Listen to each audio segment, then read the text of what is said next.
আমার বন্ধুগণ, সেই কিয়ামতের কঠিন ময়দানে মানুষেরা যখন আল্লাহর সামনে উদিত হবে, আল্লাহ পাক যখন তাদেরকে ডাক দিবেন, ইয়াউমা ইযি ইয়াত্তাবিউনা আদ-দাঈয়া লা ইওয়াজা লাহু ওয়া খাশা'আতিল আসওয়াতু লির-রাহমানি ফালা তাসমা'ু ইল্লা হামসা। পড়েন আল্লাহু আকবার। আল্লাহ পাক বলছেন, কিয়ামতের দিন যখন মানুষদেরকে আহ্বান করা হবে, কিয়ামতের ময়দানে সমস্ত মানুষেরা উদিত হবে। মানুষেরা পিপিলিকার মতো গর্ত থেকে, মাটির ভেতর থেকে বেরিয়ে আসতে থাকবে। আল্লাহ পাক বলেন, নবী, সেই দিনের অবস্থা এত ভয়ানক হবে, ইয়াউমা ইযি ইয়াত্তাবিউনা আদ-দাঈয়া লা ইওয়াজা লাহু ওয়া খাশা'আতিল আসওয়াতু লির-রাহমান ফালা তাসমা'ু ইল্লা হামসা। সেই দিন দয়াময় আল্লাহ পাকের ভয়ে সমস্ত মানুষের কথা বন্ধ হয়ে যাবে, কোনো আওয়াজ থাকবে না, ইল্লা হামসা, শুধুমাত্র মানুষের পায়ের মৃদু গুঞ্জন ছাড়া, হাঁটার শব্দ ছাড়া আর কোনো শব্দ শোনা কথা কয় না যাবে। কি অত্যন্ত ভয়াবহ হবে সে কিয়ামতের দিন। মানুষ যখন আল্লাহর সামনে উঠে দাঁড়াবে, নবী করিম সাল্লাল্লাহু আলাইহি ওয়াসাল্লাম বলছেন, ইয়াউমা লা যিল্লা ইল্লা যিল্লু। সেই দিনের অবস্থা এত ভয়াবহ হবে, ওই দিন আল্লাহ পাকের আরশ আজিমের ছায়া ছাড়া আর কোনো ছায়া থাকবে না। তার মানে সেই দিন এই সূর্যের আলো প্রত্যেক জায়গায় পৌঁছে যাবে। ঠিক কিনা? কথা বল না কেন? ঠিক কিনা? আজকের এই যে সূর্য আপনারা দেখতে পান, এই সূর্য আমাদের থেকে 15 কোটি কিলোমিটার দূরে অবস্থান করছে। কত কিলোমিটার? 15 কোটি কিলোমিটার। 15 কোটি কিলোমিটার দূর থেকে যখন এই সূর্য তাপ দেয়, গ্রীষ্মকালীন চৈত্র মাস, জমিনে যারা কাজ করে বদলা দেয়, চাষাবাদ করতে আসে কৃষক, কাজ করতে গিয়ে মাঝে মধ্যে জমিনের ভেতরে অচেতন হয়ে পড়ে থাকে। ঠিক কিনা? কথা বলেন না কেন? ঠিক কিনা? আবার এই প্রচন্ড গরমের সময় দিনের বেলা সূর্য উদিত হয়, রাত্রিবেলায় যদি লোডশেডিং দেখা দেয়, ঘরের ভেতরে যদি পাখা চলা বন্ধ হয়ে যায়, সূর্য নেই, সূর্য ডুবে গেল, ওই রাত্রিবেলাও ঘরের ভেতরে থাকা যায়?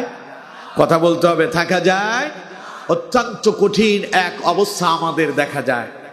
সুতরাং আমার বন্ধুগণ, দিনের বেলা সূর্য আলো দিল, রাতে যদি এত কষ্ট হয় লোডশেডিং হলে, সেই কিয়ামতের কঠিন ময়দানে সূর্য যখন আলো দিবে, সেই দিন কোনো আশ্রয়ের ব্যবস্থা নাই, না কোনো রাত খুঁজে পাবেন, না কোনো ঘর বাড়ি খুঁজে পাবেন। কিয়ামতের ময়দানটা আপনার আমার জন্য খুব সহজ হবে না কঠিন হবে? আরো জোরে বলেন, সহজ না কঠিন? আল্লাহ নবী বলছেন, ইযা কানা ইয়াউমুল কিয়ামাতি উদনিয়াতিশ শামসু মিনাল ইবাদি হাত্তা তাকুনা কিদা মিলিন আও ইসনাইন। নবীজি বলছেন, কিয়ামতের দিন আল্লাহ পাক এই সূর্যটাকে টান মারবেন। টান মেনে এই যে এখন 15 কোটি কিলোমিটার দূরে যে সূর্য আছে, এই সূর্যটাকে আল্লাহ পাক টেনে মানুষের মাথার অত্যন্ত সন্নিকটে নিয়ে আসবেন। নবী করিম সাল্লাল্লাহু আলাইহি ওয়াসাল্লাম বলছেন, হাত্তা তাকুনা কিদা মিলিন আও ইসনাইন, মাথার উপরে 1 থেকে 2 মাইল দূরত্বে এই সূর্য থাকবে। চিন্তা করেন, এখন 15 কোটি কিলোমিটার দূর থেকে এই সূর্য যখন তাপ দেয়, দিনের বেলায় অচেতন হয়ে পড়েন, রাত্রিবেলায় আপনি ঘরের ভেতরে লোডশেডিং হলে থাকতে পারেন না, সূর্য যখন 2 মাইল দূরত্বে থাকবে, তখনকার অবস্থা খুব ভালো হবে। কথা বলেন না, খুব ভালো হবে? এখন তো কারেন্ট চলে গেলে, বিদ্যুৎ সংকট দেখা দিলে, লোডশেডিং হলে, এখন সবার ঘরে ঘরে চার্জার ফ্যান আছে, আছে না? আবার অনেকের ঘরে আইপিএস এর ব্যবস্থা আছে, আবার অনেক জায়গায় বড় বড় মার্কেটগুলোতে জেনারেটর আছে। কিন্তু আমার বন্ধুগণ, যাদের কাছে জেনারেটর নাই, যাদের কাছে আইপিএস নাই, চার্জার ফ্যান নাই, তারাও গরম থেকে বাঁচার জন্য হাতে একখান হাত পাকা নিয়ে ঘুরে, ঠিক কিনা? কিন্তু সে কিয়ামতের দিন কোনো হাত পাকা থাকবে? কথা বলেন, থাকবে? অবস্থা কেমন হবে শোনেন।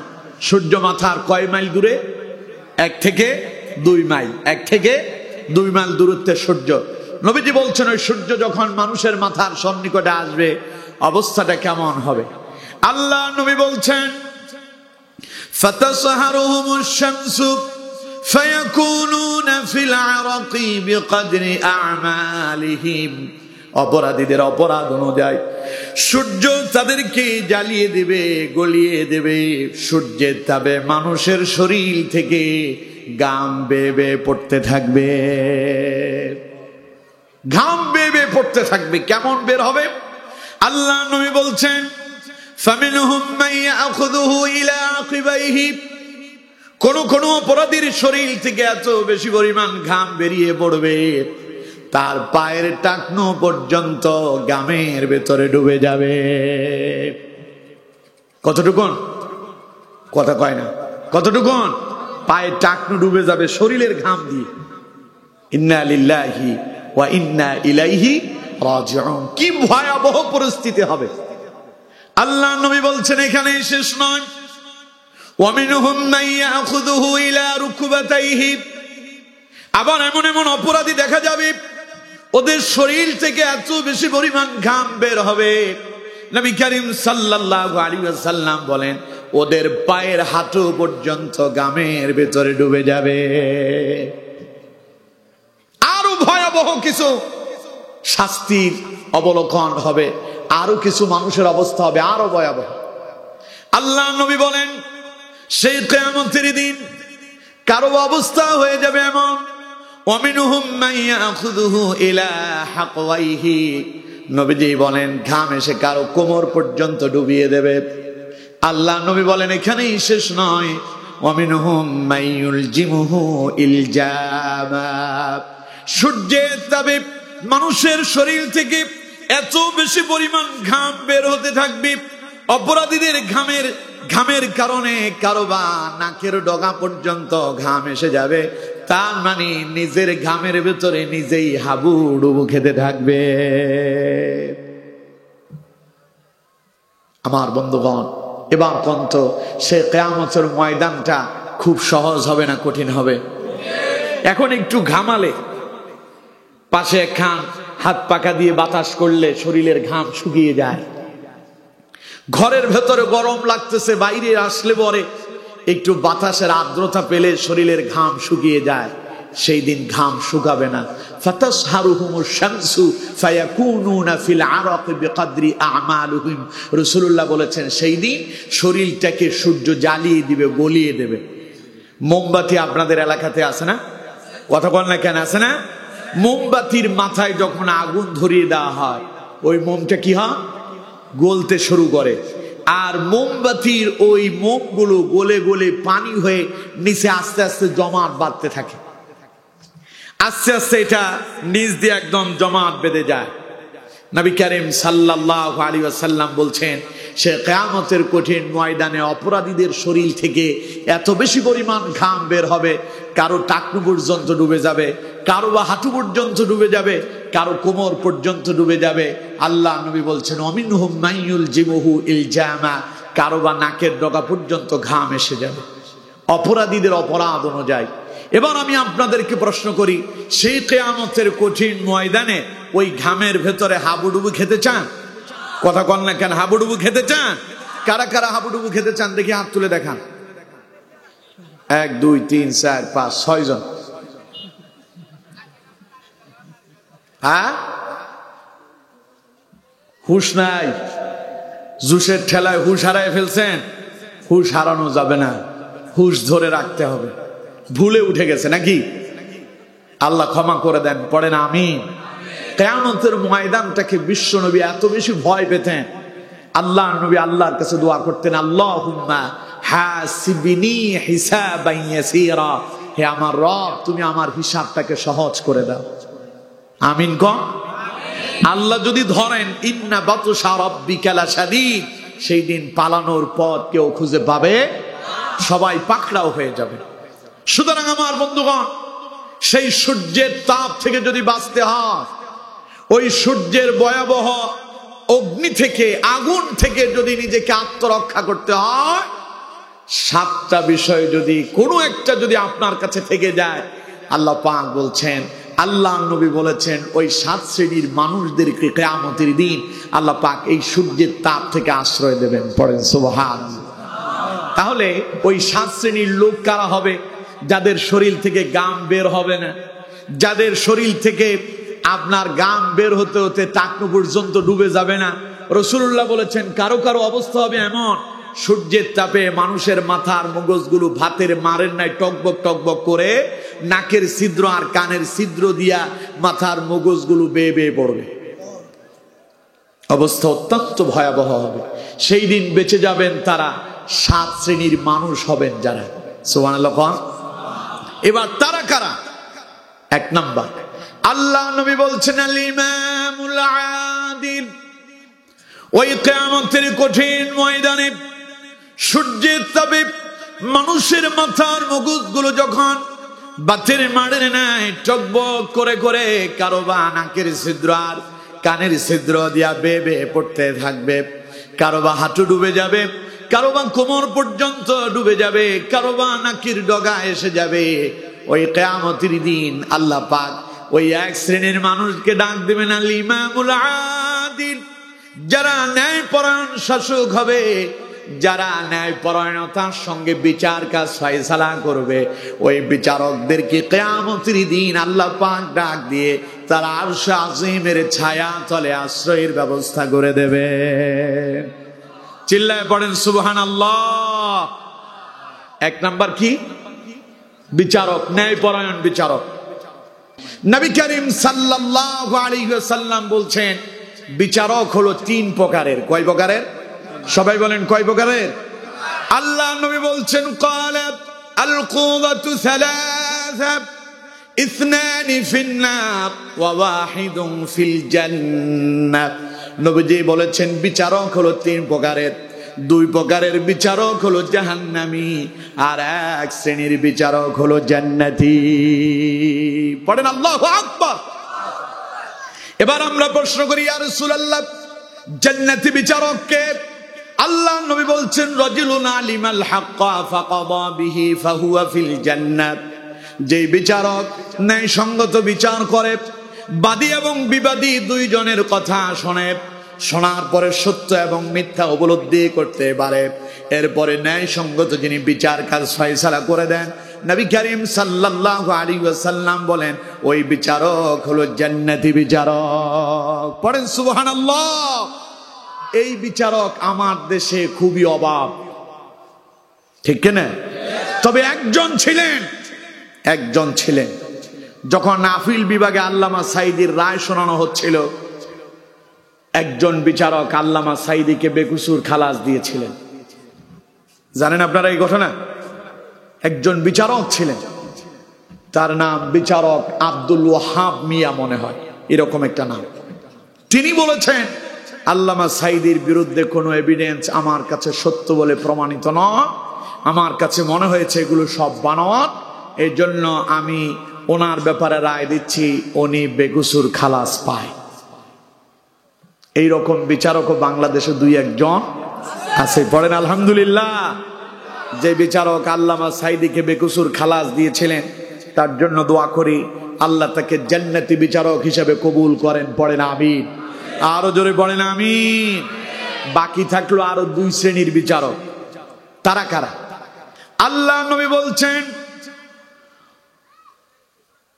নবী বলছেন, রাজুলুন ক্বাদা লিন-নাসি আলা জাহলিন ফাহুয়া ফিন-নার। যে 2 জন বিচারক জাহান্নামী বিচারক, তাদের ভিতরে একজন হলো সেই বিচারক, যেই বিচারক হলো মূর্খ বিচারক, যিনি বাদী এবং বিবাদীর কথা শোনেন, সত্য মিথ্যা উপলব্ধি করতেই পারেন না, যেমনই মনে চায় তেমনই রায় দিয়ে দেন। ওই বিচারকের ভিতরে একজন বিচারক বাংলাদেশে যিনি ছিল, তার নাম হলো শামসুদ্দিন চৌধুরী মানিক ওরফে কালা মানিক, ঠিক কিনা? কারণ এসকে সিনহা সাংবাদিকের সামনে যখন বক্তব্য দিয়েছিলেন, সাংবাদিকের প্রশ্নের জবাব দিতে গিয়ে তিনি বলেছেন, ও হলো মূর্খ বিচারক। প্রধান বিচারপতি এসকে সিনহার বক্তব্য এটা, যে এই শামসুদ্দিন চৌধুরী মানিক সেই বিচারের রায় লিখতে জানে না, তাইলে এটা হলো মূর্খ। এটা কি কথা বলেন, এটা কি? রাসূলুল্লাহ বলেছেন, রাজুলুন কাদা লিন-নাসি আলা জাহলিন ফাহুয়া ফিন-নার। ওই বিচারক হলো জাহান্নামী বিচারক, যেই বিচারক সত্য মিথ্যা উপলব্ধি করতে পারে না, মন যেমনি চায় এমনি রায় দিয়ে দেয়, এই বিচারক যাবে জাহান্নামে। এই বিচারক কোথায় যাবে? সবাই বলেন কোথায় যাবে? জাহান্নামে। তাইলে আরো একজন আছে জাহান্নামে যাওয়া।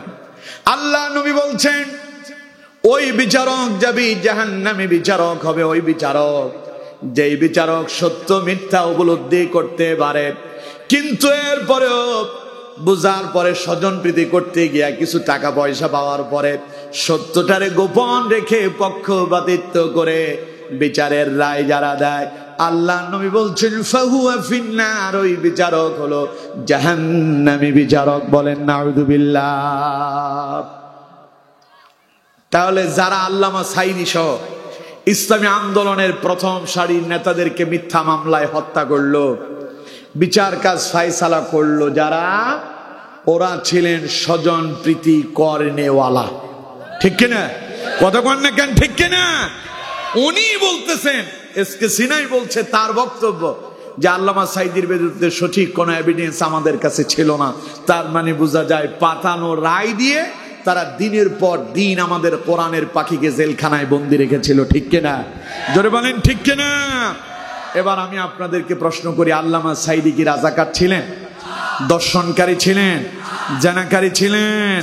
আল্লামা সাঈদী তার কলিজার টুকরা সন্তান রফিক বিন সাঈদীর জানাজায় দাঁড়িয়ে বলেছিলেন, ও আল্লাহ, তোমার ইজ্জতের কসম, তোমার সম্মানের কসম, 1971 সালের এক ফোঁটা বালি বা কাদা আমি সাঈদীর গায়ে লাগে নাই, লাগে নাই, লাগে নাই। ঠিক কিনা?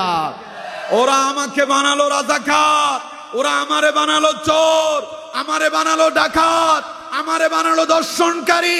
আমার একটা মাত্র অপরাধ, আমি মানুষের কাছে আল্লাহর কোরআনের কথা বলি, আমার আলোচনা শুনে বেঈমান আল্লাহওয়ালাতে পরিণত হয়, কাফেরেরা মুসলমান হয় বলে জালেমেরা সহ্য করতে পারে নাই, তাই আমারে ডাকাত বানালো, রাজাকার বানায় জেলখানায় বন্দী করেছে। ঠিক কিনা?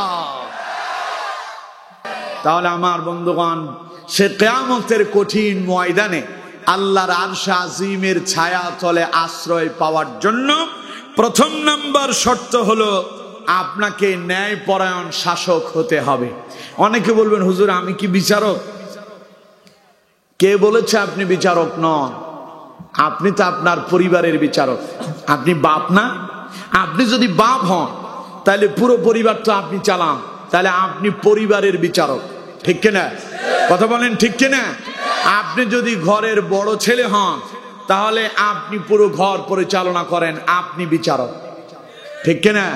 সুতরাং আপনি যদি ঘরের ভেতরের বিচার কাজটা সঠিকভাবে করতে পারেন তাহলে কিয়ামতের দিন আল্লাহর আরশে আজিমের ছায়া তলে আশ্রয় পাবেন। সুবহানাল্লাহ কয় না কে? আমার বন্ধুগণ, আমার নবীও তো বিচারক ছিলেন, নবী প্রেসিডেন্টও ছিলেন, আবার নবীজি ছিলেন চিফ জাস্টিস, প্রধান বিচারপতি। সুবহানাল্লাহ কন। নবীজির বিচারগুলো আমাদের দেশের এই রকম বিচারের মতো ছিল? কথা কন না কেন? এমন ছিল? রাসূলুল্লাহর বিচারে কোনো স্বজনপ্রীতি ছিল? আত্মীয় স্বজন রাসূলুল্লাহ দেখেছেন? নবীজির বিচার কেমন ছিল? এইরকম একটা হাদিস বুখারীর ভেতরে এসেছে, লম্বা হাদিস। আমার বন্ধুগণ, নবী করিম সাল্লাল্লাহু আলাইহি ওয়াসাল্লাম তিনি যখন মদিনা থেকে এলেন, মক্কা বিজয় করলেন, মক্কা বিজয়ের সময় মক্কার একজন প্রভাবশালী মহিলা, কুরাইশ বংশের মহিলা, ওই মহিলা চুরি করছে। চুরিতে মহিলা ধরা পড়ে গেল, মহিলার নামে বিচার চলে গেল বিশ্বনবী মুহাম্মদুর রাসূলুল্লাহ সাল্লাল্লাহু আলাইহি ওয়াসাল্লামের দরবারে। নবীজি আজকের প্রধান বিচারপতি, চিফ জাস্টিস হবেন রাসূলুল্লাহ। আল্লাহ নবীর বিচার কোরআন দিয়ে হবে না কোরআনের বাইরে যাবে? এবার কন্ত দেখি, চুরির শাস্তি কোরআনে আছে না নাই? কোরআনুল কারীমে আল্লাহ রাব্বুল আলামিন বলছেন, আস-সারিকু ওয়াস-সারিকাতু ফাকতাউ فقطعوا أيديهما جزاء بما كسبا نكالا من الله والله عزيز حكيم চিল্লায় পড়েন আল্লাহু আকবার। আমার বন্ধুগণ, আল্লাহ পাক কোরআনে ঘোষণা দিয়েছেন আস-সারিকু ওয়াস-সারিকাতু ফাকতাউ আইদিয়াহুমা, চোর পুরুষ হোক কিংবা চোর নারী হোক, পরে ধরো। যদি সাক্ষী প্রমাণের ভিত্তিতে চুরি করেছে যদি প্রমাণিত হয়ে যায়, ফাকতাউ আইদিয়াহুমা, ডান হাতটা কেটে দাও। আদেশ কার? আরো জোরে বলেন কার? এখন এই যে মহিলা ধরা পড়ছে, এই শাস্তি মহিলার হবে না? কথা বল না কেন হবে না? সাহাবাই কারাম উদ্বিগ্ন, চিন্তায় পড়ে গেলেন, টেনশনে পড়ে গেল। এই মহিলা তো নবীর বংশের মহিলা। আল্লাহ নবী যেই বংশ থেকে আগমন করেছিলেন ওই বংশের নাম কুরাইশ বংশ। কোন বংশ গন্ধ? সবাই বলে। এখন যেই মহিলা চুরি করছে ওই মহিলা কোন বংশের? কুরাইশ বংশে। আপনার এলাকার কিংবা আপনার বাড়ির কেউ যদি চুরি করে, মানুষ কয় না একেবারে বাড়ির মান ইজ্জত সম্মান সব ডুবাই দিছে, ঠিক কিনা? কথা বল না কেন, ঠিক কিনা? বাড়িতে যদি একটা যদি কোন রকম যদি সাদাবাজ যদি থাকে, একটা যদি সন্ত্রাস যদি থাকে, পুরো এলাকায় ওই বাড়ির বদনাম। কেউ সেই বাড়িতে আত্মীয়তা করতে আসে না। সেই বাড়িতে একটা মেয়ে আছে অত্যন্ত সুন্দরী, বিয়ের জন্য আসার পরে শুনলো এই বাড়িতে একটা ডাকাত আছে। ওই ডাকাতের নাম শুনলে লোকজনের কম্পন ধরে। ওই যারা আসছে বিবাহের জন্য তারাও সেখান থেকে ফেরত যায়, ঠিক কিনা? তার মানে একজনের অপরাধে পুরো বাড়ির মান সম্মান কি শেষ। যেমন আমাদের ফেনীর ব্যাপারে আগে মানুষ বলতো, ফেনীর নাম শুনলেই বলতো যে ওটা তো জনাল হাজারির এরিয়া। হ্যাঁ, আপনারা চিনতেন না? জনাল হাজারি, ওর কাছে কেউ নিরাপদ ছিল না। আমার বন্ধুগণ, গত 2 মাস আগে বা গত মাসে মনে হয় যশোরে একটা মাহফিলে গেলাম। তো আমার মাহফিলের যিনি সভাপতি ছিলেন তিনি একজন আলেম ছিলেন, তার বয়স প্রায় 100-র উপরে। তো তিনি বক্তব্য দিতে গিয়ে বললেন যে ফেনীতে শুনলাম একজন টপ টেরর সন্ত্রাস আছে, নাম শুনছিলাম জনাল হাজারি। এখন সেখানে বুঝি এরকম একটা আলেমও আছে। তিনি বললেন যে হুজুরের কথাগুলো শুনে আমি অনেক খুশি হলাম, যেখানে ওই রকম সন্ত্রাস সেখানে আল্লাহ পাক কোরআনের একজন রাহবার পাঠিয়েছেন। পড়েন আলহামদুলিল্লাহ। তো তিনি আমাকে বললেন যে হুজুর, সন্ত্রাস দেখি নাই, তবে আল্লাহর কোরআনের প্রেমিক আজ দেখতে পেয়েছি। সুতরাং আমার বন্ধুগণ, ওই একজনের নাম শুনলেই সারা বাংলাদেশের মানুষ প্রকম্পিত হতো, ঠিক কিনা? ফেনীরে মানুষ খারাপ দৃষ্টিতে দেখতো তখন ওই এক সন্ত্রাসের কারণে। এইরকম একটা খারাপ মানুষ যদি কারো বাড়িতে থাকে, এলাকায় থাকে, সব শেষ। ঘরের ভেতরে বাপের সন্তান 5-7-10 জন, একটা ছেলে যদি খারাপ হয় বাপের মান ইজ্জত সব শেষ, ঠিক কিনা? কথা কয় না কেন, ঠিক কিনা? এখন কুরাইশ বংশের মহিলা চুরি করছে, এই কথা লোকজন জানলে কুরাইশের সম্মান নষ্ট হয়ে যাবে। এবং রাসূলুল্লাহ যদি বিচার করেন ওই মহিলার হাত কেটে দেবেন, তখন সবাই জানতে পারবে কুরাইশের মহিলা চুরি করার কারণে হাত কেটে দেওয়া হয়েছে।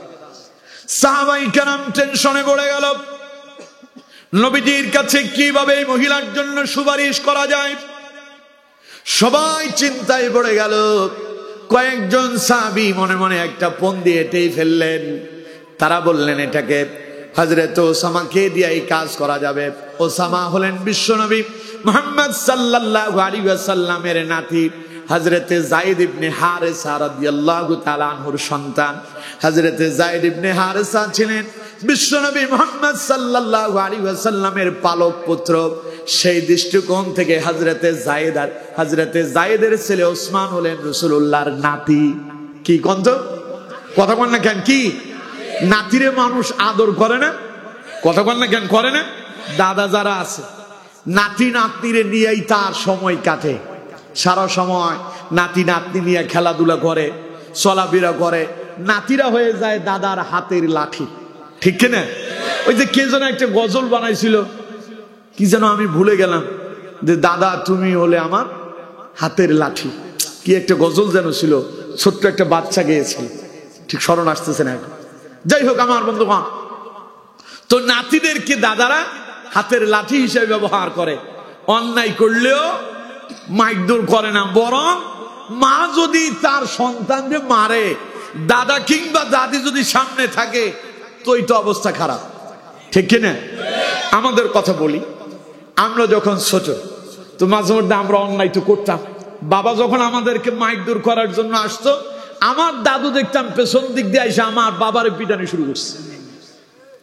এই ওরা ছোট মানুষ, ওরা কি বুঝে, মার লিখে। আব্বু আমাদেরকে হয়তো একটা চট দিল, আমার দাদু বলতো কিয়ামতের দিন তোর ছেলে তোর বিরুদ্ধে আল্লাহর কাছে মামলা করবে।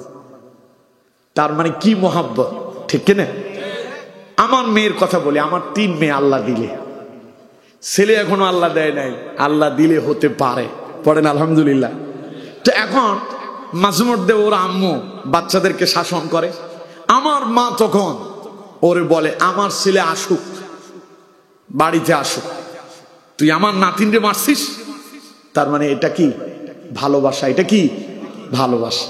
এখন হযরত ওসামা ছিলেন রাসূলুল্লাহর নাতি, নবীর একটা ভালোবাসা আছে ওসামার প্রতি।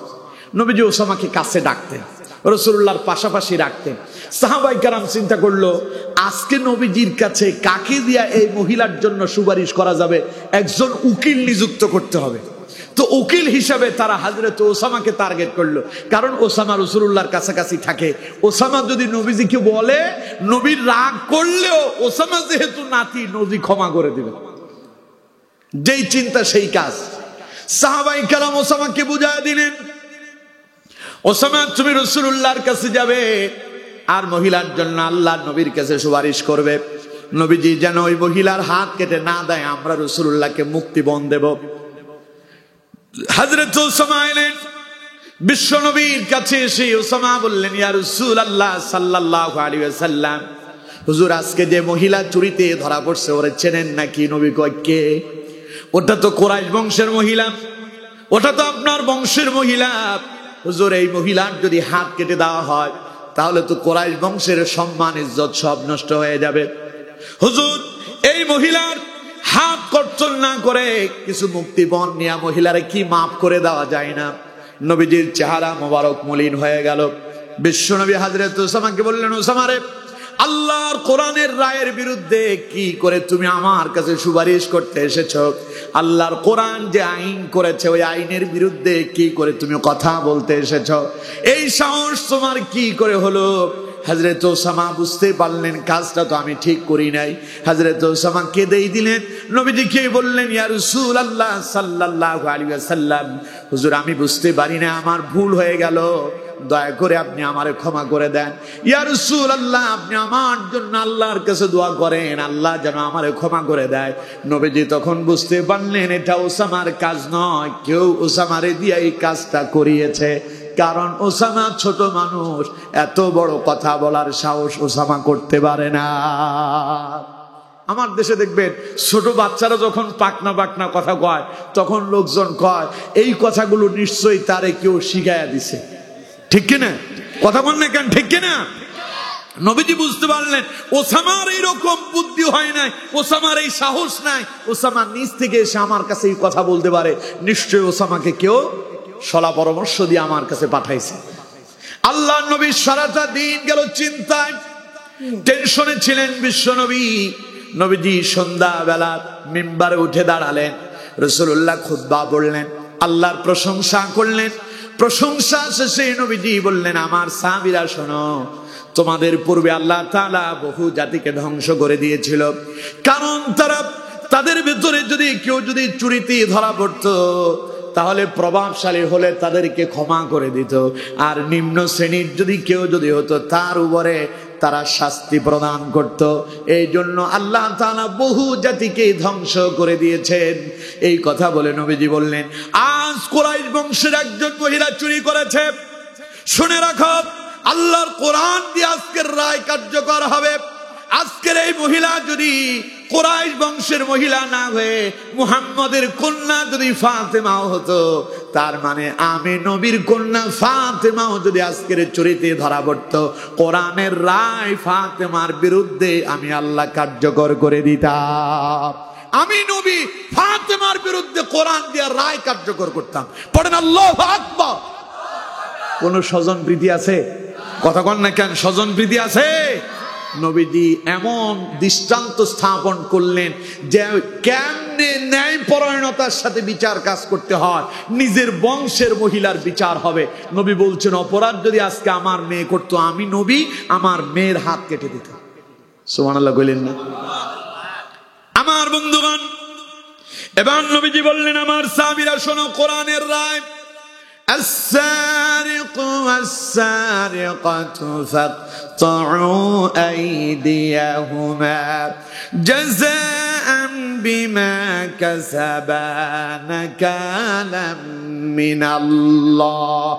আজ যে মহিলা চুরি করেছে, কোরআনের শাস্তি তার উপরে কায়েম করা হবে। আল্লাহ তাআলা বলছেন, যারা চোর হবে অথবা চুন্নি হবে, পুরুষ হোক কিংবা নারী হোক, চোরতে যদি ধরা পড়ে, ফাকতাউ আইদিয়াহুমা, ডান হাত কেটে দিতে হবে। কোন হাত? সবাই বলেন কোন হাত? এরপরে আল্লাহ তাআলা বলছেন, জাযাআম বিমা কাসাবা নাকালাম মিনাল্লাহ। এই রায় কে দিয়েছেন? এই রায় কার? আরো জোরে বলেন কার? এখন কোন তো ওই মহিলার হাত থাকবে না কেটে দেওয়া হবে? আরো জোরে বলেন, থাকবে না কেটে দেওয়া হবে? আমার বন্ধুগণ, নবীজি বললেন, মহিলাকে ধরো, হাত কেটে দাও। আমার বন্ধুগণ, রায় কার্যকর হয়ে গেল, মহিলার হাত কেটে দেওয়া হলো। মহিলার হাত কেটে দেওয়ার পরে ওই মহিলা ছুরিতে যায় নাই। সুবহানাল্লাহ পড়েন কে? মহিলার ছুরিতে যান নাই। এবার মহিলা তওবা করতে শুরু করলো। মহিলা রাসূলুল্লাহর কাছে এলো, এসে বললেন, ইয়া রাসূলুল্লাহ সাল্লাল্লাহু আলাইহি সাল্লাম, হুজুর আমি যে চুরি করেছি, এখন কি আল্লাহ আমারে ক্ষমা করবে নাকি? আল্লাহ পাক সঙ্গে সঙ্গে জিবরাইল প্রেরণ করলেন, আয়াত অবতীর্ণ হয়ে গেল, ফামান তাবা মিন বাদি যুলমিহি ওয়া আসলাহা ফাইন্নাল্লাহা ইয়াতুবু আলাইহি। পড়েন আল্লাহু আকবার। আল্লাহ পাক বলেন, নবী শোনায়া দেন, ফামান তাবা মিন বাদি যুলমিহি, যেই ব্যক্তি চুরি করলো, অপরাধ করলো, এরপরে তওবা করলো, ওয়া আসলাহা, এরপরে সংশোধন হয়ে গেল, ফাইন্নাল্লাহা ইয়াতুবু আলাইহি, ওরে শোনায়া দেন, আমি আল্লাহ তার তাওবাটারে মঞ্জুর করে নাই। পড়েন আল্লাহু আকবার। এইভাবে আমাদের সেই 54 বছরে যারা চুরি করলো, ওদের যদি হাতগুলো কেটে দেওয়া হতো, রাষ্ট্র বহু আগে দুর্নীতি মুক্ত হতো। কথা কন না কেন? কেমনে হইতো জানেন? চোরেরা যখন আসতো বিভিন্ন সভা সমাবেশে বক্তব্য দেওয়ার জন্য, খাবার খায় বাম হাত দিয়ে, পানি খায় বাম হাত দিয়ে, কথা বলে বক্তব্য দেয় বাম হাত খালি চলে, ডান হাত পকেটে। ডান হাত কই? সবাই বলেন কোথায়? সামনে কর্মীরা বসে আছে, কর্মী একজন আরেকজনকে জিজ্ঞাসা করতেছে, কিরে ব্যাপার কি? আমাদের এই নেতা দেখি বাম হাত দিয়ে খাবারও খাইলো, বাম হাত দিয়ে পানিও পান করলো, সব কাজে বাম হাত চলতেছে, বক্তব্য দেয় তাও বাম হাত চালায়, ঘটনা কি? ডান হাত দেখি পকেটে। নেতা কি ডান হাত চালাইতে পারে না? পাশের জন বলবে, জানো না, ওই যে নেতা রাষ্ট্রের টাকা চুরি করে যে বাড়ি বানাইছিল, নেতা যে BMW কিনছিল, ওটা নেতার টাকাই ছিল না, ওটা চুরির টাকাই ছিল বলে নেতার ডান হাত কেটে দেওয়া হয়েছে। এই জন্য নেতা এখন আর ডান হাত চালায় না, বাম হাত দিয়ে কাজ করতেছে। কর্মী তখন বলতো, বাপ রে বাপ, নেতা চুরি করছে, ওর ডান হাত কেটে দেওয়া হয়েছে। আমরা কর্মীরা যদি চুরি করি তাইলে তো মনে হয় মাথায় কেটে দেওয়া হবে, ঠিক কিনা? কর্মী বলবে যে চুরি তো দূরের কথা, চুরির চিন্তাই মাথায় আনা যাবে না। নেতা হব কি? ও বলবে আমি কর্মী হইতে চাই না, আমি সাধারণ জনগণ হয়ে দুনিয়াতে বসবাস করতে চাই। দেখেন না, নেতা হওয়ার জন্য, দলীয় পদ পাওয়ার জন্য কি মারামারি আছে না নাই? ওরে দলীয় পদ দেয় নাই কেন? ও নির্যাতিত ছিল। 16 বছর আমি নির্যাতিত ছিলাম, আমারে পদ বঞ্চিত করা হয়েছে, মানি না। আর ইসলামিক দলের দিকে তাকান, দায়িত্ব দিলেও নিতে চায় না। সুবহানাল্লাহ বললেন না? দায়িত্ব দেয়, চোখের পানি ছেড়ে ছেড়ে কাঁদে। পাওয়া যায় না, যারা দায়িত্ব দেওয়া হবে যায় দেখে মসজিদের ভেতরে ও নামাজ পড়ে কাঁদতেছে। সুবহানাল্লাহ বললেন না? কয় আমি এই দায়িত্ব নিতে পারবো না, কারণ দায়িত্ব এটা স্বাভাবিক কোনো বিষয় নয়, কিয়ামতে জবাবদিহির বিষয়। যার দায়িত্ব যত বড় তার হিসাবও। আর ওরা দায়িত্ব পাওয়ার জন্য মারামারি করে, টাকা পয়সা বিতরণ করে। করতো না যদি হাত কেটে দেওয়া হতো চোরদের, ঠিক কিনা? চিন্তা করতো যে সামনে টাকা পয়সা পড়ে থাকবে, না জানি কোন সময় লোভে বইরা চুরি করে আবার নিজের হাত হারায়। কিন্তু আমার বন্ধুগণ, এই দেশে সে কোরআনের শাসন নাই, সঠিক বিচার নাই বলে এই 54 বছর আগে বঙ্গবন্ধু ভাষণ দিতে গিয়ে বলল, দেশ স্বাধীন করে সবাই পায় তেলের খনি, স্বর্ণের খনি, টাকার খনি, আমি পেলাম চোরের খনি, কারণ আমার নিজেরই কম্বল চুরি হয়েছে। ওই যে চোরের মিছিল শুনলাম, আজ অব্দি ওইটা বন্ধ হলো না, ঠিক কিনা? বন্ধ হবে যদি সঠিকভাবে বিচার কাজ চলে, যদি সঠিকভাবে বিচার কাজ। এখন সমাজে সঠিক বিচার আছে? কথা বলেন আছে? সমাজপতি যারা আছে, আমি জানি আপনাদের গোনাপাড়াতে যারা সমাজপতি আছে ওরা দুর্নীতি করে না, না না, ইন্নালিল্লাহ, আমার বিপদে ফেলায় না। ওনারা খুব ভালো মানুষ, ওনারা টাকা পয়সা খায়া বিচার অন্যদিকে করে না। আল্লাহ হেদায়েত দেখ, বলেন আমিন, জোরে বলেন আমিন। ছেলে আর মেয়ে রাত্রিবেলায় ইটিস ফিটিসে ধরা পড়ছে।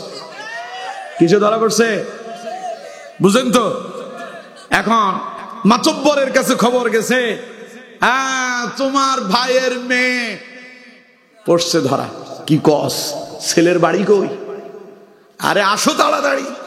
ঘর থেকে বাইরে এসে ছেলের জিজ্ঞাসা করতেছে, তুই কি করিস? পড়ালেখা শেষ করছি, এখন কোনো কর্মটর্ম নাই। তোর বাড়ি কই? অমুক জায়গায়। তোর বাপ কি করে? সরকারি চাকরি করে। তাইলে ঠিক আছে, ঠিক আছে, ঠিক আছে। আচ্ছা যাই হোক, ছেলে মেয়ে না বুঝে আকাম কুকাম করছে, ইমাম সাহেবরে ডাক দাও, বিয়ে পড়াই দাও, ঠিক কিনা? কম তো কাম যেটা করছে ওইটা হালাল করছে না হারাম করছে? মনে করছেন বিয়ে পড়াই দিতেছে, হালাল হইতেছে না। উনি জানাটাকে প্রমোট করলো, তার মানে ঘরে ঘরে সবাই জানা করো, আমরা মাতব্বরেরা বিয়ে পড়ায় জায়েজ করায় দিব, ঠিক কিনা? ছেলে থাকে বিদেশে, বউ রেখে গেল দেশে। মেয়েটা, আজকে তো মায়েরা আমাদের আলোচনা শুনতেছেন, আছে না? মহিলাদের জন্য আলাদা প্যান্ডেলের ব্যবস্থা করা হয়েছে। পুরুষের চাইতে মহিলাদের সংখ্যা নাকি অনেক বেশি। আপনাদের এই গোনাপাড়াতে লোকজন তো বিদেশে থাকে না, থাকে না? আচ্ছা, যেই প্রবাসে ছেলেটা থাকে, ও কি নিজের জন্য ইনকাম করতে যায়? আরে নিজে খাওয়ার জন্য দেশে হেঁটে খেয়ে চললেও, রাস্তায় রাস্তায় চললেও খাবার মিলে। পাগলেরা কি না খায় থাকে? কথা কন না কেন? না খায় থাকে। তাহলে বিদেশ যাওয়ার পেছনে কারণ কি? মা বাবার ভালোবাসা বিসর্জন দিল, স্ত্রীর ভালোবাসা বিসর্জন দিল, নিজের কলিজা টুকরা সন্তানদের ভালোবাসা বিসর্জন দিয়া প্রবাসে গেল খালি পরিবারের মুখে হাসি ফোটানোর জন্য। বাড়িতে বাপ মারা গেছে, ছুটি পায় নাই, আসতে পারে নাই। কত আপনজন চলে গেল, জানাজায় অংশগ্রহণ করতে পারে নাই, বাপের চেহারাটা শেষবার দেখতে পারলো না। তুমি স্ত্রীর জন্য, স্বামী দিনের পর দিন প্রবাসে থেকে কষ্ট করে টাকা উপার্জন করে দেশে পাঠায়, আর তুমি স্ত্রী ব্যাংক থেকে ওই টাকা উঠায়া নামার সময় ব্যাংকের সামনে থাকা কাপড় দোকানদারের সঙ্গে তুমি পরকিয়া করো। আছে না নাই? আমার দেশের কাপড় দোকানগুলো বেশিরভাগ ব্যাংকের সামনে হয়, কারণ টাকা পয়সা নিয়ে আসবে আর নতুন নতুন শাড়ি দেখবে, তখন মহিলারা সেখানে ঢুকবে। আবার সিস্টেম কি সুন্দর, ভাবি আসেন, কি বলে? ভাবি আসেন। ভাবি কই? ভাইয়া আমি তো প্রস্তুত আছি, টাকা নিয়ে আসতে অসুবিধা নাই। শাড়ি আজকে কোনটা আসছে লেটেস্ট, নিউ মডেল কোনটা, ওইটা দেন। এখন ভাইয়া বলে, ভাবি আপনি একটু বসেন, একটা 7 আপ নিয়ে আসেন। 7 আপ পাই না, খাতির করে। করতে করতে একটা সময় হলো, ছেলেটা কষ্ট করে প্রবাসে মাসের পর মাস, বছরের পর বছর কষ্ট করে টাকা পাঠালো স্ত্রীর অ্যাকাউন্টে। 4 বছর 5 বছর পরে মনে মনে চিন্তা করলো, অনেক টাকা ঋণ করে বিদেশে আসলাম, ঋণের বোঝাটা শেষ হয়েছে, এবার একটু বাড়িতে যাই।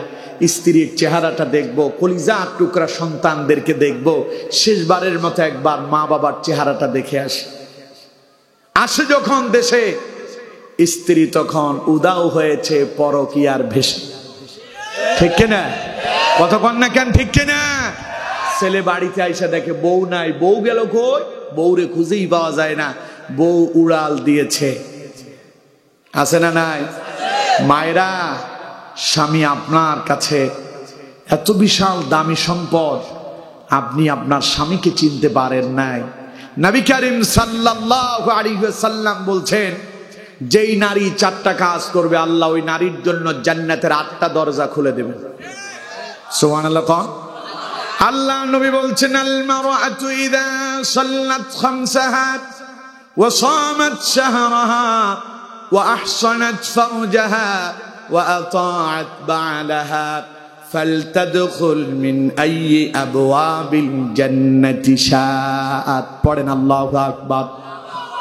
নবীজি বলছেন, আল মারআতু ইযা সাল্লাত খামসাহা, যেই নারী দৈনিক 5 ওয়াক্ত নামাজ সঠিকভাবে আদায় করবে, ওয়া সামাত শাহরাহা, মাহে রমাদানের রোজাগুলো সঠিকভাবে আদায় করবে, ওয়া আহসানাত ফারজাহা, পর্দায় থেকে জীবন যাপন করবে, ওয়া আতাআত বা'লাহা, স্বামীর আনুগত্য করতে পারবে, ফালতাদখুল মিন আইয়ি আবওয়াবিল জান্নাতি শাআত, আল্লাহ ওই নারীর জন্য জান্নাতের 8টা দরজা খুলে দেবে। না বুঝেন নাই সেই জন্য সুবহানাল্লাহ বলেন নাই।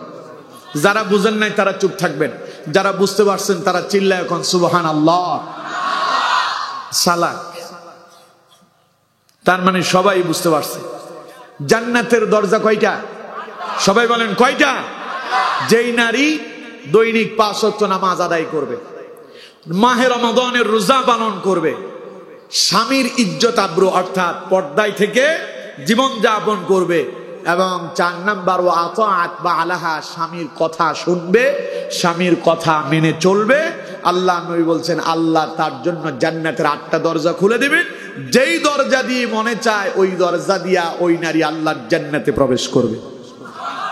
এই জন্য মায়েদেরকে বলি, মা, আপনার স্বামী প্রবাসে থাকে আপনার জন্য, আপনার চেহারার দিকে তাকায়া বাড়ির ভালোবাসা বিসর্জন দিয়ে প্রবাসে পড়ে আছে, আপনার স্বামীর সেই টাকা দিয়ে আপনি পরকীয়া করতেছেন। আর ওই পরকীয়াতে যখন ধরা পড়ে, এলাকার সালিশদারেরা, মাতব্বরেরা ছেলেরে ফোন দেয়, তোর বউ তো এই কাজে ধরা পড়ছে, এখন কি বলিস, বিয়ে বড়াই দেই। কি সুন্দর জায়েজ, ঠিক কিনা? আরো জোরে বলেন ঠিক কিনা? কথাগুলো আমার না আল্লাহর। আল্লাহ কয়, যদি জেনাকার যদি ধরা পড়ে, ওই জেনাকারকে ধরো, যদি অবিবাহিত হয় 100 বেতের আঘাত করো, আর বিবাহিত হলে, পুরুষ হলে ওকে কোমর পর্যন্ত গর্ত খনন করে পাথর মেরে মাথা উড়াইয়া দাও, আর যদি নারী হয় বুক পর্যন্ত গর্ত খনন করে পাথর মেরে দুনিয়া থেকে বিদায় করে দাও। এ রায় কার? আরো জোরে বলেন। আল্লাহ পাক বলছেন, আয-যানিয়াতু ওয়াজ-যানি ফাজলিদু কুল্লা ওয়াহিদিম মিনহুমা মিআতা জালদা। আল্লাহ পাক বলছেন, কোন অবিবাহিত নারী এবং পুরুষ যদি জানায় যদি লিপ্ত হন, ওরা যদি ধরা পড়ে যায়, প্রমাণিত হয়ে যায়, ফাজলিদু কুল্লা ওয়াহিদিম মিনহুমা মিআতা জালদা, প্রত্যেককে 100 করে বেতের আঘাত করো। রায় কার? আর উনি বলে, মসজিদের ইমাম সাহেবরে ডাকো, বিয়েটা পড়ায় দেখ। খুশি হয়ে, হুজুর রাত্রিবেলা আসছেন তো, দিনে আসলে 500 টাকা দেয়, রাতে ঘুম থেকে আসছেন কষ্ট হয়েছে তাই 1000। হুজুর আপনিও খুশি থাকেন, এইভাবে দোয়া করতে থাকেন, রাত্রি যেন খালি ধরা পড়ে 500 টাকা বেশি করে পাবেন। কথা কয় না? তার মানে হুজুরের দেওয়ার সিস্টেম করে জায়েজও করে নিচ্ছে। মাতব্বর সাহেব যে রায় দিলেন কোরআনের বিপক্ষে গেল, কিয়ামতের ময়দানে আল্লাহর আরশে আজিমের ছায়া তলে আশ্রয় পাওয়া তো পরের কথা, জাহান্নামের কোন জায়গায় আল্লাহ আপনারে দিবে তা আল্লাহই জানে, ঠিক কিনা? এজন্য মাতব্বর সাহেবদেরকে বলছি, বিচার করা এটা খুব স্বাভাবিক কাজ নয়। হযরত আলী রাদিয়াল্লাহু তাআলা আনহু হাদিস বর্ণনা করছেন, বিশ্বনবী বলেছেন, যেই ব্যক্তির ঘাড়ে বিচারকের দায়িত্ব এসেছে ও ছুরি ছাড়া ডাইরেক্ট জবাই হয়ে গেছে। ছুরি ছাড়া জবাই, ছুরি বুঝেন তো, যেটা দিয়ে গরু জবাই করে, ডাইরেক্ট রাসূলুল্লাহ বলেছেন ওটা ছুরি ছাড়া জবাই হয়ে গেছে। কারণ যদি কোন রকম একখান ভুল করেন জীবন শেষ। এই জন্য মাতব্বর সাহেবরা রাত্রিবেলা চা খাইয়া সকালবেলা বিচারের রায় অন্যদিকে দেওয়ার চিন্তা ভাবনা তাড়াতাড়ি ঝেড়ে ফেলে মুছে ফেলেন। ফিরে আসেন আল্লাহর কোরআনের দিকে, ফিরে আসেন ইসলামের দিকে। যদি সঠিকভাবে বিচার কাজ ফয়সালা করেন, আল্লাহর জান্নাতের মেহমান হবেন। কিয়ামতের ময়দানে আল্লাহর আরশ আজিমের ছায়া তলে আশ্রয় পাবেন। সুবহানাল্লাহ। তাহলে এক নাম্বার, এখানে আরো বিস্তারিত কথা আছে, সেদিকে আর যাব না। তাহলে এক নাম্বার, কিয়ামতের ময়দানে আল্লাহর আরশ আজিমের ছায়া তলে যে 7 শ্রেণীর মানুষ আশ্রয় পাবে, তার ভেতরে এক নাম্বার হলো ওই ব্যক্তি আল ইমামুল আদিল, যিনি ন্যায়পরায়ণতার সঙ্গে বিচার কাজ ফয়সালা করেন। ওই বিচারক কিয়ামতের ময়দানে কার আরশ আজিমের ছায়া তলে থাকবে? সবাই বলেন কার? এই গেল এক। একটা করতেই প্রায় 1.5 ঘন্টা শেষ। আমার বন্ধুগণ, আর একটু সামনে এগিয়ে যায়। 2 নাম্বার, আল্লাহ নবী বলছেন সেই কিয়ামতের দিন, যেই দিন আল্লাহর আরশ আজিমের ছায়া ছাড়া আর কোনো ছায়া থাকবে না। বিশ্ব নবী বলেছেন ওয়াশাবুন নাশাআ ফি ইবাদাতিল্লাহি তাআলা। ওই কিয়ামতের কঠিন ময়দানে আল্লাহ তাআলা তার আরশে আজিমের ছায়া তলে ওই যুবককে আশ্রয় দান করবেন, যেই যুবক তার যৌবনটাকে আল্লাহর ইবাদতে অতিবাহিত করতে পেরেছে। সুবহানাল্লাহ। এখন আমাদের যুবকদের অবস্থা কি? যৌবনে উনি করে টেন্ডারবাজি, চাঁদাবাজি, মাস্তা। এখন হইছে সেই টিকটকার, ঠিক কিনা? টিকটকার তো আপনাদের এলাকায় নাই। ওর চুলের অবস্থা দেখলে মনে হয় যে পায়খানা ধরছে। 2 দিক দিয়া একদম বেল করে ফেলছে। 2 সাইড কি বেল, মাঝখানে এমন সিস্টেম করে দিছে কয় যে রাতা মরক কাঠিন। রাতা কাঠিন, কোন কাঠিন? রাতা কাঠিন।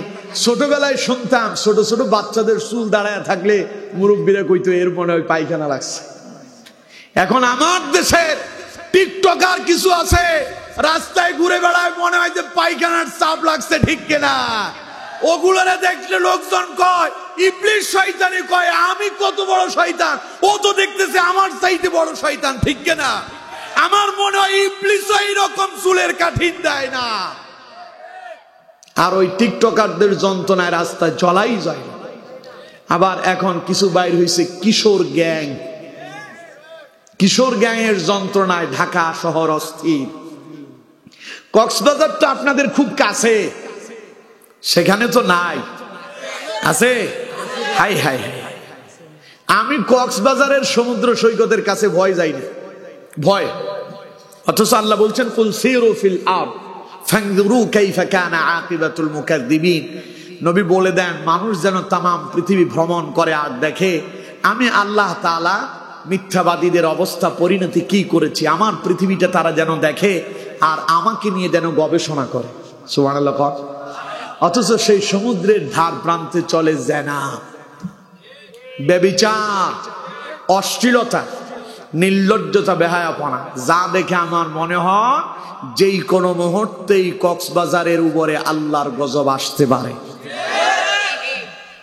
আমার ড্রাইভার আমারে কয়, হুজুর আমরা যে কক্সবাজার আসছি একটু সমুদ্রের পাড়ে যাব না? যে কেমনে যাব, আমার তো ভয় লাগে। আসলে আমি যাই না, ভয় যাই না, আমি সেখানে গেলে আমার ভয় লাগে।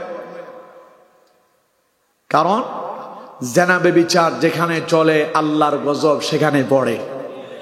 লূত আলাইহিস সালামের সম্প্রদায়ের কথা শুনেন নাই?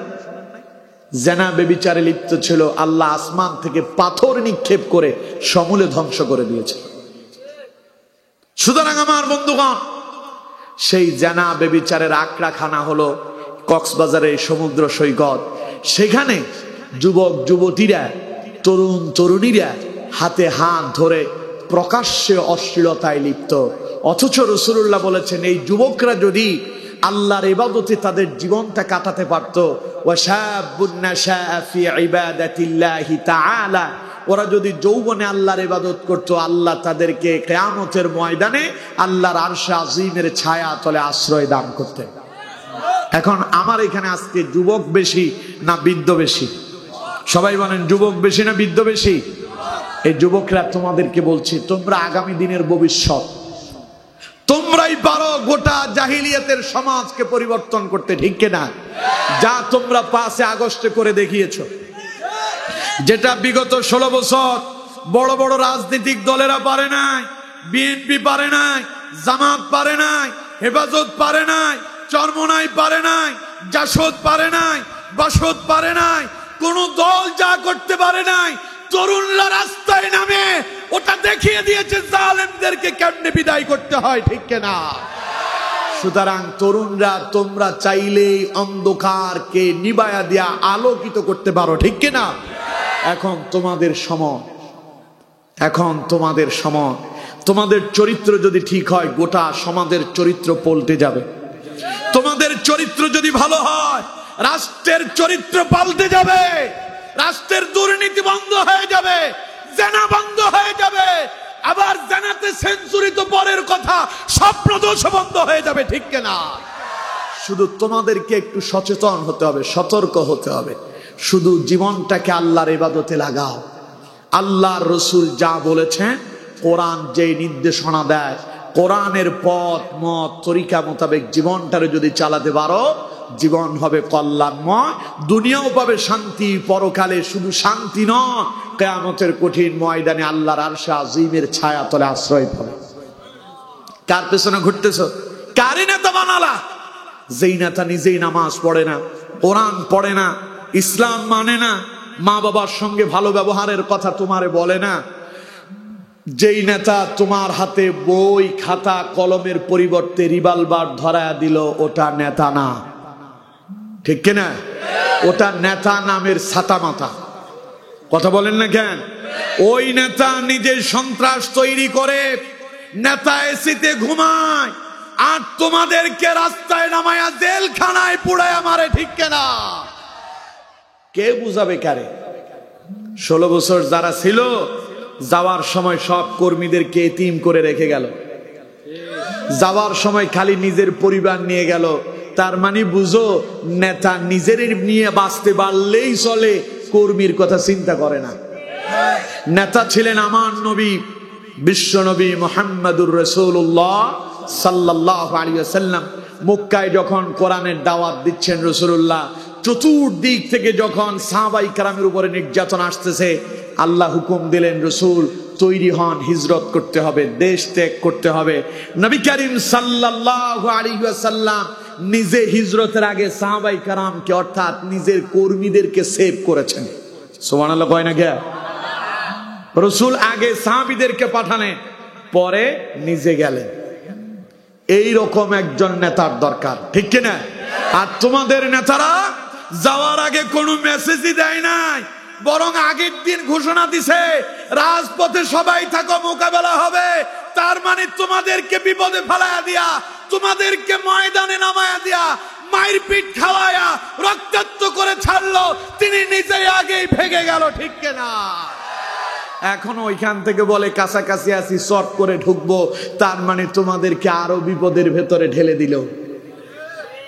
এখন তোমরা মাইর খাও, আফা জাগা মতো সুখে থাকে, ঠিক কিনা? এজন্য বলছি, নেতা হবে রাসূলুল্লাহ। নেতা হবে কে? জোরে বলেন, নেতা হবে কে? রাসূলুল্লাহর চরিত্র কেমন ছিল? রাসূলুল্লাহর চরিত্রের ভিতরে গান বাজনা আছে, সিনেমা আছে, অশ্লীলতা আছে, ব্যয়বনা আছে। নবীর চরিত্রের ব্যাপারে আল্লাহ বলছেন, লাকাদ কানা লাকুম ফি রাসূলিল্লাহি উসওয়াতুন হাসানা। আমার নবীর চরিত্রের ভিতরে আছে উত্তম আদর্শ। সুবহানাল্লাহ। যদি সেই আদর্শে নিজেকে আদর্শবান বানাতে পারো, কিয়ামতের দিন তোমার দুনিয়ার নেতারা দুনিয়াতেই তোমাদেরকে ছেড়ে পালালো, কিয়ামতের ময়দানে তো নবীরা পর্যন্ত ভয়ে কথা বলবে না। শুধু আমার নবী, আপনার নবী, বিশ্ব নবী কিয়ামতের ময়দানে উম্মতের জন্য আল্লাহর দরবারে সুপারিশ করবেন। চিল্লায় পড়েন আল্লাহু আকবার। এই জন্য বলি দুনিয়ার নেতাদেরকে ডিলিট করো, এক নেতা সেভ করো, সেই নেতা আমার নেতা, তোমার নেতা বিশ্বনবী। সবাই বলেন আমার নেতা, তোমার নেতা। আওয়াজ হয় নাই, আওয়াজ দিয়ে বলেন আমার নেতা, তোমার নেতা, আমার নেতা, তোমার নেতা। সেই নবীর যদি নেতা বানাতে পারেন, ওই নবীর আদর্শে জীবন যাপন যদি করতে পারেন, মরার পরেও শান্তির আবাসস্থল জান্নাতেই থাকবেন। সুবহানাল্লাহ। সুতরাং সেই নেতার আদর্শে জীবন গড়তে চান? কথা কন না কেন? জীবন গড়তে চান? তাহলে যুবকদেরকে বলবো আল্লাহর রসুলের আদর্শ দিয়া জীবনটারে সাজাও। পারবে তো ইনশাআল্লাহ? জোরে বলেন পারবেন তো ইনশাআল্লাহ? আল্লাহ আমাদেরকে কবুল করেন, পড়েন আমিন। তাহলে আমার বন্ধুগণ আর বিস্তারিত বলবো না, রাত এখন বরাবর 12টা, 1 মিনিট বাকি আছে, অনেক সময় হয়েছে। এবার খালি বাকিগুলোর অর্থ বলবো। তাহলে কিয়ামতের কঠিন ময়দানে কয় শ্রেণীর মানুষ আল্লাহর আরশে আজিমের ছায়াতলে আশ্রয় পাবে?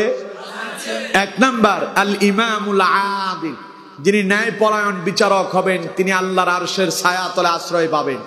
2 নাম্বার ওয়াশাবুন নাশা ফি ইবাদাতিল্লাহি তাআলা, ওই যুবক যেই যুবক তার যৌবনটারে আল্লাহর ইবাদতে অতিবাহিত করলো। 3 নাম্বার ওয়ারাজুলুন কলবুহু মুআল্লাকুন ফিল মাসাজিদ, আল্লাহ নবী বলছেন যেই মানুষটার অন্তরের সম্পর্ক, দিলের মোহাব্বত ছিল মসজিদের সাথে। কিসের সাথে? সবাই বলেন কিসের সাথে? তার মানে সে মসজিদের সাথে কানেকশন তৈরি করছে। এক ওয়াক্ত নামাজ গেলে আরেক ওয়াক্তের জন্য অপেক্ষায় থাকে কখন আজান হবে আর তিনি মসজিদে যাবেন। এই রকম মসজিদের সাথে সম্পর্ক যাদের আছে, কিয়ামতের ময়দানে তারাও আল্লাহর আরশ আজিমের ছায়াতলে আশ্রয় পাবে। সুবহানাল্লাহ। রাজুলানি তাহাব্বা ফিল্লাহি ইজতামা আলাইহি ওয়া তাফাররাকা আলাইহি, ওই দুইজন বন্ধু যারা একজন আরেকজনের সঙ্গে বন্ধুত্ব করেছিল আল্লাহর খুশির জন্য এবং একে অপরের সঙ্গে মিলিত হয়েছিল আল্লাহর খুশির জন্য। সুবহানাল্লাহ। অর্থাৎ দুইজন ব্যক্তি ওই রকম, ওই দুইজন বন্ধু যারা একজন আরেকজনকে আল্লাহর জন্য ভালোবাসতো, আল্লাহর জন্য একজন আরেকজনের সঙ্গে মিলিত হতো, আল্লাহর সন্তুষ্টির জন্য। তারা তাদের এই চরিত্রকে, দুইজনের বন্ধুত্বকে যারা টিকিয়ে রেখেছিল, কিয়ামতের দিন ওই দুই বন্ধুকে আল্লাহ পাক ডাকবেন আর আল্লাহর আরশে আজিমের ছায়াতলে আশ্রয় দান করবেন। সুবহানাল্লাহ। কয়টা গেল? 5 নাম্বার ওয়ারাজুলুন তালাবাতুহু ইমরাআতুন যাতু মানসাবিন ওয়া জামাল ফাকালা ইন্নী আখাফুল্লাহ। নবীজি বলেন ওই ব্যক্তি যাকে কোন সুন্দরী রমণী জেনার জন্য আহ্বান করেছে, জেনার জন্য তারে ডেকেছে, আমি তোমাকে আমার জন্য সঁপে দিলাম, তুমি আমার সঙ্গে জানাতে লিপ্ত হও। কোন নারী সুন্দরী রমণী আপনাকে ডাক দিল, কিন্তু আপনি তার ওই ডাকে সাড়া না দিয়ে প্রত্যাখ্যান করলেন আর বললেন ফাকালা ইন্নী আখাফুল্লাহ, আমি আমার রব আল্লাহকে ভয় করি, সুতরাং তোমার সঙ্গে আমি অবৈধ মেলামেশায় লিপ্ত হতে পারি না। আল্লাহু আকবার। এইরকম চরিত্রের যুবক পাওয়াটা অনেক কঠিন, ঠিক কিনা? জোরে বলেন ঠিক কিনা? ওরা তো কলেজের গেটে দাঁড়ায় থাকে, একটা সুন্দরী মেয়ে আসলে ভালোবাসা নিবেদন করবে, ঠিক কিনা? ফুল নিয়ে বসে থাকে ভিক্ষুকের মতো। এইরকম চরিত্রের যুবক তো আপনাদের গোনা বাড়ায় নাই? আরে না, এখানকার সব যুবক আল্লাহর ওলি। হ্যাঁ, ও কয় যে কি কয়, সুন্দরী মেয়ের জন্য আমি কলেজের গেটে বসে থাকি আর আমার জানার জন্য ডাকবে, ও তো আমার কপাল, ঠিক কিনা? অথচ রাসূলুল্লাহ বলেছেন ওয়ারাজুলুন তালাবাতহু ইমরাআতুন যাতু মানসাবিন ওয়া জামাল, যাকে কোন সুন্দরী রমণী জানার জন্য আহ্বান করেছে, মেয়েটা তাকে তার জন্য, ওই ছেলের জন্য নিজেকে সঁপে দিয়েছে, উৎসর্গ করেছে, আমাকে ব্যবহার করো। সে বলল ফাকালা ইন্নী আখাফুল্লাহ, আমি আমার আল্লাহর ভয়ে এই জানা থেকে ফিরে আসলাম। যেই লোকটা এই রকম সুন্দরী রমণীর পেছনে না ঘুরে আল্লাহর ভয় ফিরে থাকবে, কিয়ামতের ময়দানে আল্লাহ তাকে বলবেন আমার বান্দারে তুই আমারে এত ভয় পাইছিস, এই কিয়ামতের ময়দানটারে এত ভয় পেয়েছিস, আজ তোর কোনো ভয় নাই, আয় আমি আল্লাহ তোরে আমার আরশে আজিমের ছায়া তলে আশ্রয় দান করলাম। সুবহানাল্লাহ। তাইলে যুবকরা অন্য নারীর পেছনে ঘুরবা, অন্য নারীর পেছনে ঘুরবা? আল্লাহ আমাদেরকে হেদায়েত দেন, পড়েন আমিন। পরনারী থেকে আল্লাহ আমাদেরকে হেফাজত করেন, পড়েন আমিন। এই গেল কয়টা? 5টা। 6 নাম্বার শুনুন, আল্লাহ নবী বলছেন ওয়ারাজুলুন তাসাদ্দাকা আখফা হাত্তা লা তা'লামু শিমালুহু মা তুনফিকু ইয়ামিনু। আল্লাহর ওই বান্দাকে কিয়ামতের দিন আল্লাহ পাক তার আরশে আজিমের ছায়া তলে আশ্রয় দান করবেন। যেই ব্যক্তি অত্যন্ত গোপনে আল্লাহর রাস্তায় দান করত, তার ডান হাত আল্লাহর রাস্তায় কি দান করেছে বাম হাত পর্যন্ত টের পায় নাই। এত গোপনে যারা আল্লাহর রাস্তায় দান করলো, কিয়ামতের দিন আল্লাহ পাক বলবেন আমার বান্দারে গোপনে গোপনে আমারে খুশি করার জন্য আমার রাস্তায় দান করেছিস। মানুষ তোরে দানবীর বলবে, এই কথা পাওয়ার জন্য নয়, মানুষের বাহবা পাওয়ার জন্য নয়, গোপনে আমার জন্য তুই দান করলি, আমি আল্লাহ খুশি হয়ে গেলাম। আজ প্রকাশ্যে গোটা মানুষের সামনে আমি আল্লাহ তোরে আমার আরশে আজিমের ছায়া তলে আশ্রয় দিয়ে দিলাম। দান করতে পারবেন তো? দান কিন্তু দুই ভাবে করা যায়, প্রকাশ্যেও করা যায়, গোপনেও করা যায়। তবে যারা গোপনে দেবে তাদেরকে আল্লাহ কিয়ামতের দিন আরশে আজিমের ছায়া তলে আশ্রয় দেবে। পড়েন সুবহানাল্লাহ। এই গেল কয়টা? 6টা। 7 নাম্বার শুনুন, আল্লাহ নবী বলছেন ওয়ারাজুলুন যাকারাল্লাহা খালিয়ান ফাফাওয়াত আইনা। 7 নম্বরে কিয়ামতের দিন আল্লাহ তার ওই বান্দাটারে ডাক দিবেন। আল্লাহর যে বান্দা নীরবে নিভৃতে একাকিত্বে গোপনে আল্লাহকে স্মরণ করত, গভীর রাতে তাহাজ্জুদের নামাজেই দাঁড়ায়া যেত, আল্লাহর ভয়ে কেঁদে কেঁদে দুই চোখ দিয়া পানি গড়ায়া গড়ায়া যার পড়তো, কিয়ামতের দিন আল্লাহ তারে ডাকবেন। আল্লাহ তারে ডাক দিয়ে বলবেন আমার বান্দারে তুই বুঝি আমারে এত ভয় পেতি? গভীর রাতে সবাই যখন ঘুমিয়ে যেত, নীরবে নিভৃতে একাকিত্বে উঠে ওযু করে পবিত্রতা অর্জন করে জানামাজের বিছানায় দাঁড়ায়া দাঁড়ায়া নামাজ আদায় করলি, আর গভীর রাতে আমারে ডেকে ডেকে চোখের পানি ছেড়ে দিয়া কান্না করেছিস। আমার বান্দা তোর ওই দুই চোখের পানি আজ বৃথা যাবে না। আজ তোর কোনো ভয় নাই, লা তাহজান ইন্নাল্লাহা মা'ানা। আজ তোর কোনো ভয় নাই, তোর কোনো টেনশন নাই।